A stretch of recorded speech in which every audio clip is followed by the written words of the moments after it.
చందుకి వాళ్ళ అమ్మమ్మ సావిత్రి అంటే చాలా ఇష్టం. కాని ఈరోజు అమ్మమ్మ ఇంట్లో పడుకోవాలంటే అతనికి కొంచెం భయంగా ఉంది. తన సొంత ఇల్లు, తన మంచం గుర్తుకొస్తూ చందు చిన్నబోయి నిలబడ్డాడు. సావిత్రిగారు చందుని దగ్గరకు తీసుకున్నారు.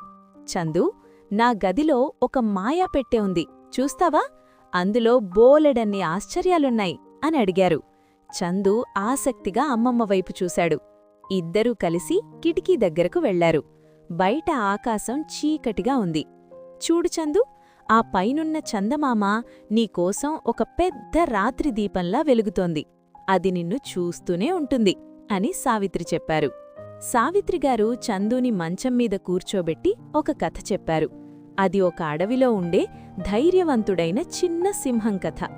ఆ కథ వింటుంటే చందూకి తను కూడా ఆ సింహంలాగే బలవంతుడని అనిపించింది. చందు తన వెంట తెచ్చుకున్న బొమ్మ ఏనుగును గట్టిగా పట్టుకున్నాడు. సావిత్రిగారు అతనికొక మెత్తని వెచ్చని దుప్పటిని కప్పి, ఈ దుప్పటి నిన్ను ఎప్పుడూ కాపాడుతుంది, ఇదొక రక్షణ కవచంలాంటిది అన్నారు. బయటనుంచి కిర్ కిర్ అని శబ్దాలు వినిపించాయి. చందు కొంచెం భయపడ్డాడు. భయపడకు చందూ, అవి రాత్రిపూట పాటలు పాడే కీచురాళ్ళు. అవి నీకు జోలపాడుతున్నాయి అని సావిత్రి మెల్లగా చెప్పారు. గది పైకప్పు మీద మెరిసే నక్షత్రాల స్టిక్కర్లున్నాయి. లైట్లు ఆపగానే అవి మెరవసాగాయి.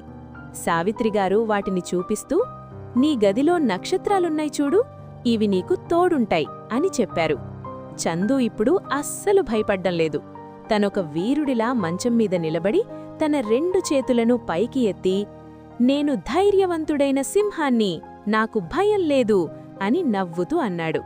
సావిత్రిగారు చందు తల నిమురుతూ నెమ్మదిగా ఒక అందమైన జోలపాట పాడారు. ఆ పాట వింటూ చందు మెల్లగా కళ్ళు మూసుకున్నాడు. అమ్మమ్మ చేయి తగులుతుంటే అతనికి చాలా ప్రశాంతంగా అనిపించింది. మరుసటి రోజు ఉదయం సూర్యకిరణాలు కిటికీ గుండా లోపలికి వచ్చాయి. చందు ఎంతో ఉత్సాహంగా నిద్రలేచాడు. అమ్మమ్మా, ఇక్కడ పడుకోవడం చాలా బావుంది, నేను రేపు కూడా ఇక్కడే ఉంటాను అని సంతోషంగా గెంతులేశాడు.